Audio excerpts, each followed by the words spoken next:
여러분 혹시 인생의 결말을 생각해 보신 적이 있으십니까? 내가 죽은 후에 그것이 성경은 끝이 아니라 증언하고 있는데 내가 과연 어디에 있게 될 것인가? 언젠가 내가 하나님 앞에 설 그날이 있게 될 것인데 하나님 앞에 심판대 앞에 서는 그날에 나는 어떻게 하나님 앞에서 평가되어질 것인가? 그것을 분명히 알고 따라가는 삶, 그렇지 않은 삶은 하나님 앞에서의 판이하게 다른 인생을 살아가게 되어집니다. 무엇이 남는 것인가? 무엇이 진짜 인생인가? 분명한 것은 우리가 하나님을 인격적으로 만나고 주님과의 깊은 교제와 관계 가운데 살아가게 되어지면 그 인생의 목적과 방향이 분명해지는 것을 알 수 있습니다. 그러면 나는 남은 여생, 누구나 24시간에 하루에 주어진 시간을 똑같이 믿는 자건 믿지 아니하는 자건 그렇게 살아가는데 나는 남은 여생을 어떻게 하나님 앞에서 살아갈 것인가 우리는 늘 고민하고 생각해 보게 되어집니다. 그런데 이 생각과 고민과 하나님 앞에 기도로 나아가고 묻고 인생에 대하여 나의 하루에 대하여 오늘 여러분들처럼 이 새벽을 깨우면서 내 시간을 하나님 앞에 드릴 때에 하나님 앞에서의 이 땅에서의 남은 시간에 나의 삶의 패턴과 행동의 결정들이 그 방향들이 분명해지고 또한 그 인도하심을 따라서 우리는 살아가는 것을 보게 되어집니다. 그런데 그것이 우리의 기도와 간구와 나의 행동의 패턴들이 믿음으로 한 걸음 한 걸음 주님 앞에 내어드린 것이라면 반드시 저 하늘에는 생명책이 있고 우리의 이름이 생명책에 있는 것은 예수 이름으로 말미암아 물론이거니와 행위의 기록책이 있다 했는데 그 행위의 기록책에 많은 내용들이 내 이름으로 말미암아 주의 은혜로 말미암아 기록되어 있을 것을 우리는 믿고 따라가는 것입니다. 날마다 그것이 정말로 정확하게 하나하나 세세토록 우리가 믿음으로 행한 어떤 결정과 선택들은 하나님 앞에서 기록될 것입니다. 모든 인생에게는 주어진 한 평생이 있지요. 잘난 자나 못난 자나 가난한 자나 부한 자나 모두 다 한 여생을 살아갑니다.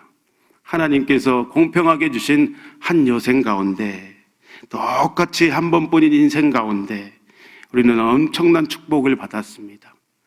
다른 것 아닌 역시 만복의 근원이신 예수 그리스도 우리에게 그 이름을 하나님께서 허락하셨습니다. 영원한 이름 예수 그리스도 그분만을 믿고 따라가는 존재로 나의 전 존재를 바꾸신 하나님의 은혜와 은총이 다른 것은 다 우리가 이 세상을 가졌을 때 남들보다 좀 부족하고 없다 할지라도 그 예수 그리스도가 내 안에 생명과 보화 되시는 그 영광과 빛 되시는 주님이 나의 상황과 여건을 뛰어넘어 충만하게 나와 함께 하심으로 우리는 엄청난 놀라운 은총을 이미 받은 자임을 믿으시기를 축복합니다. 똑같이 우리가 예수님을 믿었습니다. 그런데 어떤 이는 그 하나님의 기록책에 많은 것들이 기록되어 있는 사람들이 있을 것입니다. 소위 어떤 사람은 구원은 받았는데 하나님의 행위 기록책에는 아무것도 기록된 것이 없는 천국에 가면은 깜짝 놀라게 될 것이고, 야, 내가 정말 하나님이 주신 세월 시간 가운데 혹시 완전히 허송세월하면서 보내왔구나. 땅을 치며 후회할 사람들이 있을 것인데 그때 그 시간에는 늦은 것입니다. 심지어 내가 교회 안에 있다고 자부하고 있지만 어떤 사람은 어떻습니까? 구원받았다라고 말할 수 있겠지만 그러나 그 고백과 어떠함에 상관없이 어떤 사람은 이 땅을 살아갈 때에 예수의 이름이 필요한 사람들이 교회 안에도 많이 존재합니다. 하나님 앞에 서는 그날 우리는 끊임없이 그날을 기억하면서 이 땅을 살아가야 하는 것이죠. 교회 안에 구원받아야 할 사람들이 많은 시대, 우리는 그 시대를 살아가고 있습니다.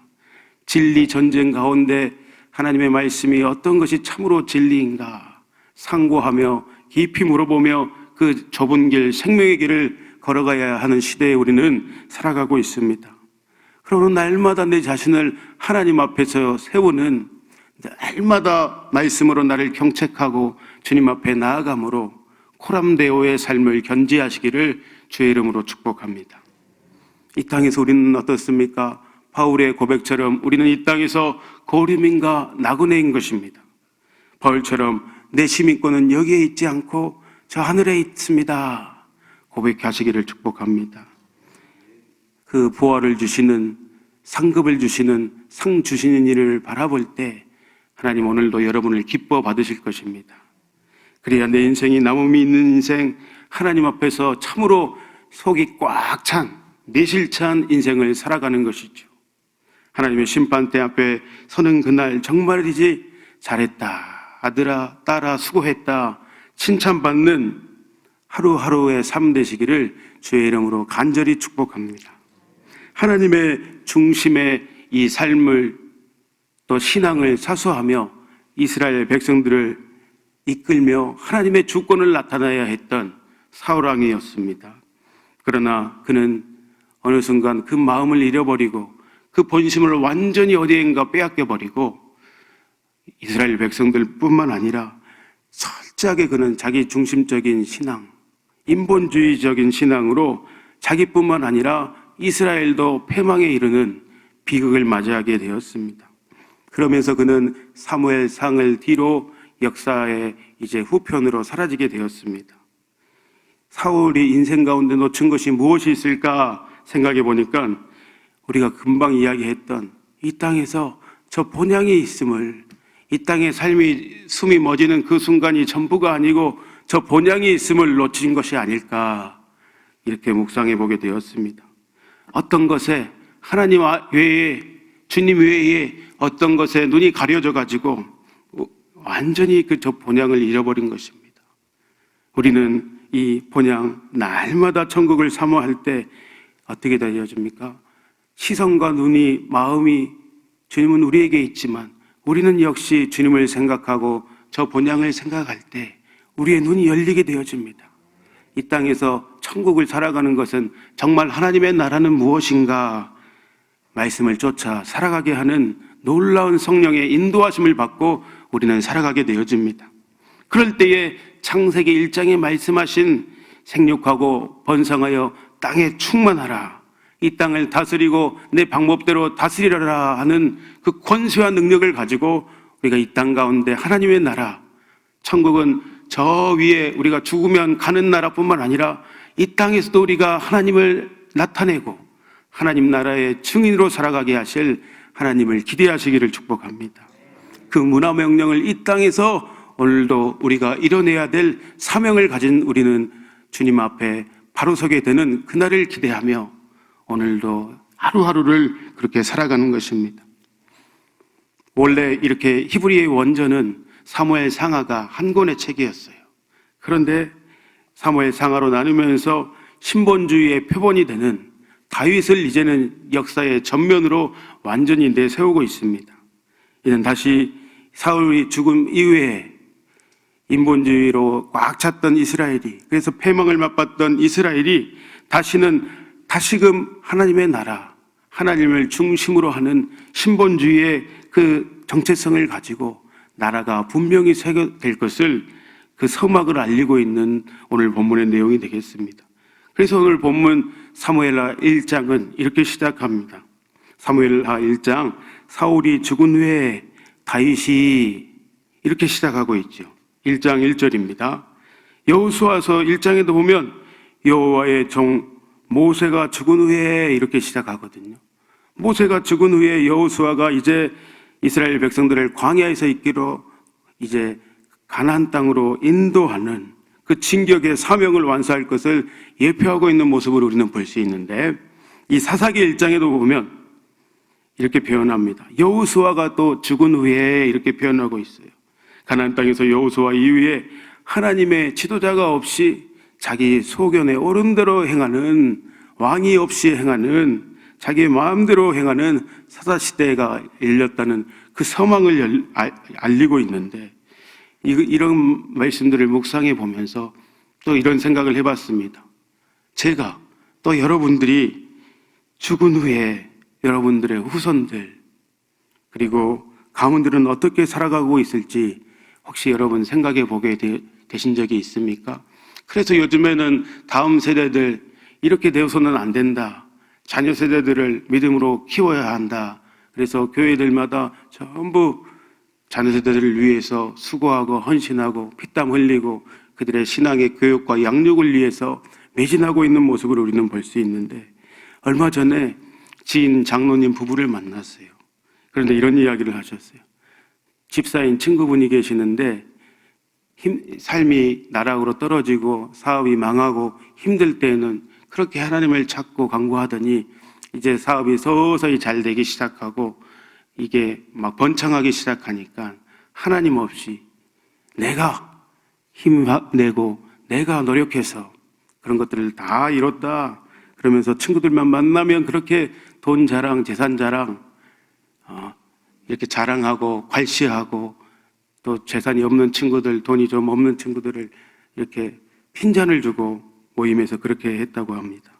그런데 그분이 이제 60 좀 넘어가지고 갑자기 암에 걸리셔가지고 오만 고생을 하고 매배 말라서 돌아가면서 땅과 재산을 많이 사두었고 노후에 이제 그곳에 가서 편안하게 살 것이다 이야기했는데, 그 발언과는 달리 이제 죽음의 문턱에서 그렇게 핀잔을 주던 장로님 부부를 다시 이렇게 병상에서 맞이하면서 죽음의 문턱에서 장로님 부부가 그분의 친구, 정말 소중한 친구의 손을 잡고 기도해줬다.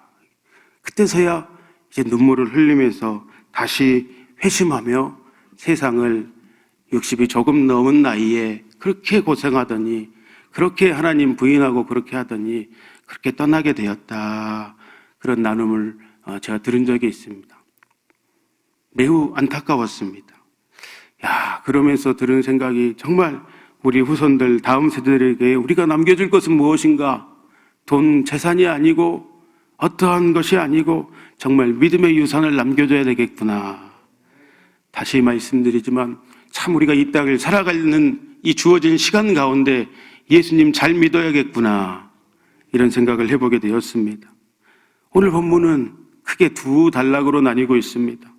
1절에서 16절까지 말씀해 보면 이스라엘의 패전 소식을 듣게 되는 다윗이 그려지고 있지요. 또 17절부터 마지막까지는 다윗의 활로레라 하는 그런 다윗의 예가가 기록되어 있습니다. 전반부의 말씀은 블레셋 시글락 땅에 있는데 아말렉 청년이 본문의 내용을 보면 찾아옵니다. 자신이 그 청년이 말하기를 자신이 사울을 죽였고 이제 그 증표로 사울의 왕관과 팔에 있는 고리를 빼서 내가 가져왔습니다. 다윗에게 그렇게 이야기하지요. 사울은 전쟁에서 중상을 입자 블레셋 사람에게 죽는 것을 수치로 여기고 사실 그가 자결을 했는데 그 아말렉 청년이 말하기를 자신이 그 사울을 죽였다. 거짓 보고했습니다. 왜 그랬을까? 그는 다윗에게 그가 생각할 때에 다윗의 대적이었잖아요. 사울 계속 그가 다윗을 죽이려고 했기 때문에. 그래서 그를 죽였습니다 했을 경우에는 뭐 상급이나 또한 어떤 한 자리를 바랬는지 모르겠습니다. 그런데 다윗의 반응은 완전히 달랐습니다. 그 청년을 1호의 방구도 없이 이 옆에 있던 사람에게 감히 네가 원래 사실은 그가 죽이지도 않았는데 그 언어로 인해서 하나님의 기름 부임 받은 그를 죽이고 네가 어떻게 살 수 있느냐 책망하며 그를 죽이라 명령했던 것입니다. 하나님의 기름 부음 받은 자라는 표현은 무엇을 말하고 있습니까? 하나님께서 전적으로 세우신 권위와 권세가 그 안에 머물러 있다라는 것을 말하고 있습니다. 하나님의 주권과 기름 부으신 그 권위를 인정한 다윗은 자신을 해하려 했던 장인 사울을 2번이나 죽일 기회가 있었지만 그 주권을 하나님의 기름 부음 받는 그 주권을 인정했기에 하나님 손에 온전히 의탁하고 그렇게 하지 않았던 것입니다. 연약한 부분이 많았던 다윗은 하나님의 온전한 주권을 인정하면서 하나님 중심의 삶을 살려고 발버둥 쳤던 그의 모습을 우리는 성경을 통해서 알 수 있습니다. 그렇기에 그를 통해서 하나님께서 그는 어렸을 때부터 이는 내 마음에 합한 자요. 그를 통해서 하나님은 하나님의 신정 국가를 이스라엘을 그렇게 다스려 가기를 정하셨고 지금도 계속해서 오늘 본문에도 그 역사의 서막을 시작하고 계시는 것입니다. 그리고 다시 이 다윗의 가문을 통해서 우리가 사모하고 그리워하는 늘 우리와 함께 하시는 기름 부음 바 된 메시아 예수님이 다윗의 가문을 통해서 인간의 모습으로 우리에게 오신 것입니다. 오늘 이 이야기를 통해 우리에게 말씀하신 것이 무엇일까? 누군가 저에게 하나님의 마음에 합한 어떻게 그렇게 살아갈 수 있습니까? 그 비결을 묻는다면 세 가지를 말씀드리고 싶습니다. 그것은 외적인 어떠한 모습이나 능력에 있지 않다. 오로지 하나님을 향한 바른 중심이 있어야 한다. 그리고 하나님을 사모하고 갈망하는 그 열망이 우리 안에 솟구쳐야 한다. 그리고 사람 앞에서 아닌 다른 어떤 것에서 무너지지 않은 순수하고 순결한 거룩한 진실한 믿음이 있어야 한다. 이렇게 말씀드리고 싶습니다. 오늘 본문에 이제 둘째 단락에 보면 아까 말씀드렸다시피 뜨거운 다윗과의 우정을 나눴던 요나단의 죽음을 슬퍼하며 활노래를 지어 부르고 있습니다. 사실 사울의 그 지파였던 베냐민 지파의 용사들이 그 당시에 굉장히 활을 잘 다루고 잘 썼던 지파인가 봅니다. 마침 요나단도 굉장히 활을 잘 사용했었습니다. 본문의 22절에 이렇게 이야기하죠. 요나단의 활이 뒤로 물러가지 아니하였도다. 특히 다윗은 이 얘기를 통해서 사울 왕을 완전히 용서했고 이 활노래를 통하여 백성들에게도 그를 위해서 슬피 울고 애곡하라 명령을 내리는 모습을 우리는 본문을 통해서 이야기할 수 있습니다. 그리고 자신을 위해 늘 자기가 위험에 처해 있을 때마다 그를 사랑해주고 격려해주고 아꼈던 요나단을 위해서 본문의 26절 말씀에 보면 이렇게 고백합니다. 내가 그들을 애통함은 그들은 내게 심히 아름다움이라.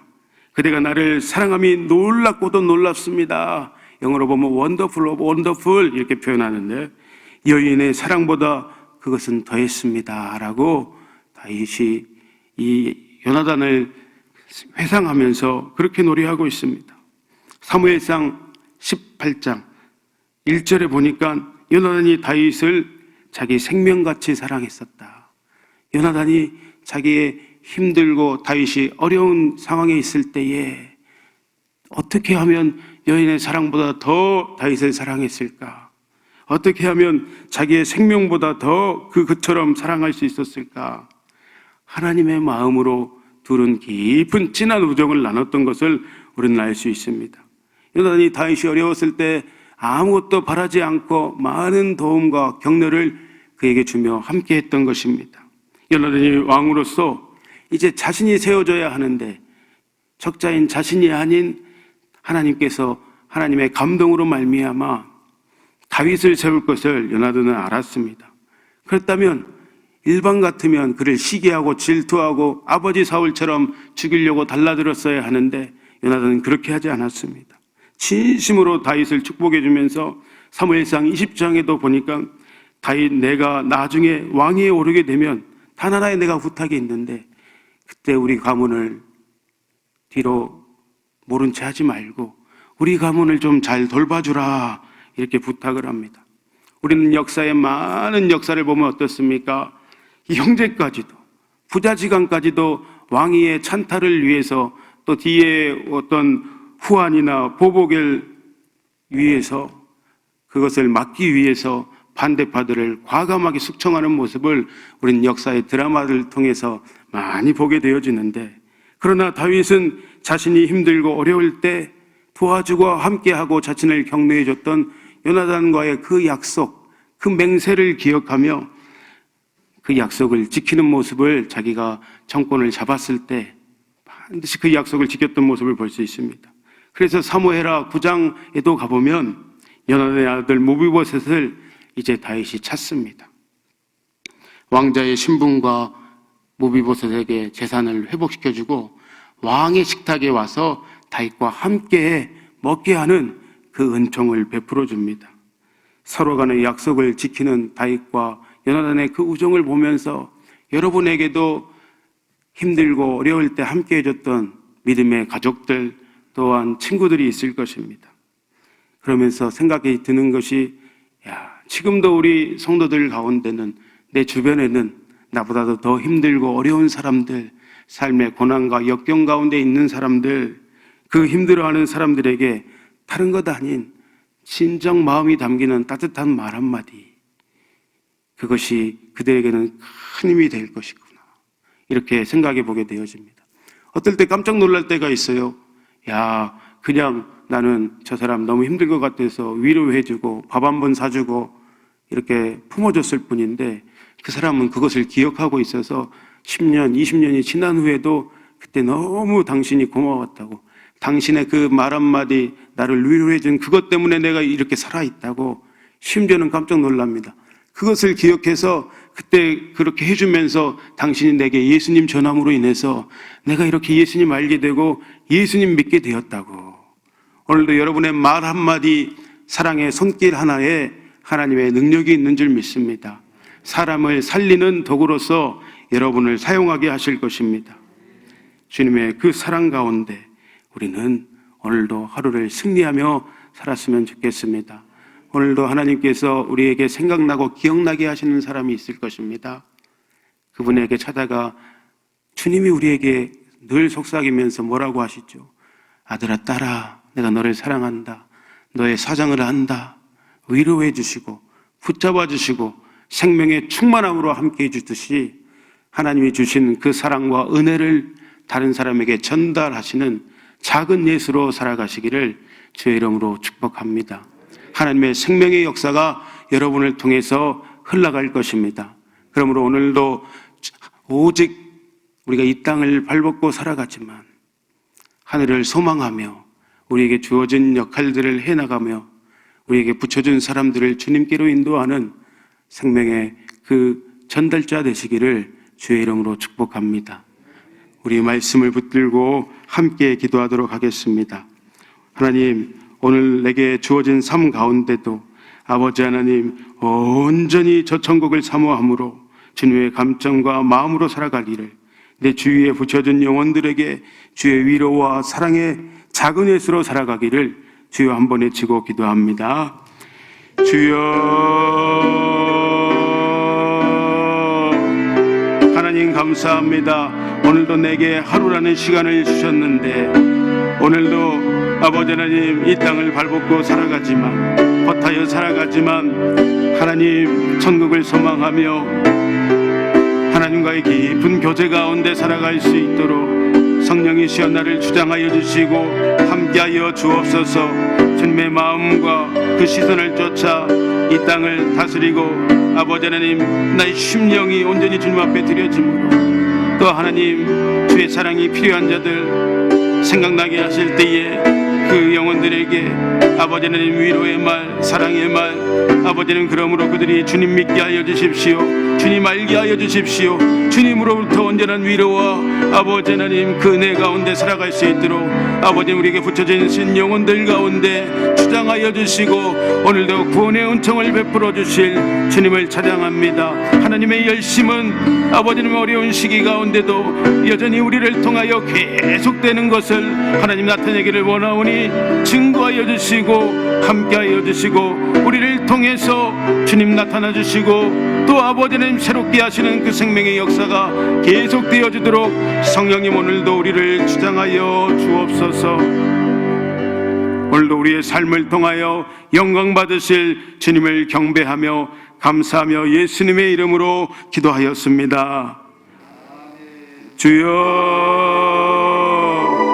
주여, 주여. 하나님 오늘도 우리의 마음이 주님의 마음에 잇대어 있기를 원합니다. 오늘도 우리의 삶이, 우리의 생각이, 우리의 마음이, 우리의 입술이 주님을 나타내며 증거하며 주님의 뜻 가운데 온전히 구별되어 살아갈 수 있도록 그 거룩한 백성으로 너희는 살아라. 너희는 왕같은 제사장이요 거룩한 나라요 나의 소유되게 한 백성이니 이는 나의 기이한 빛을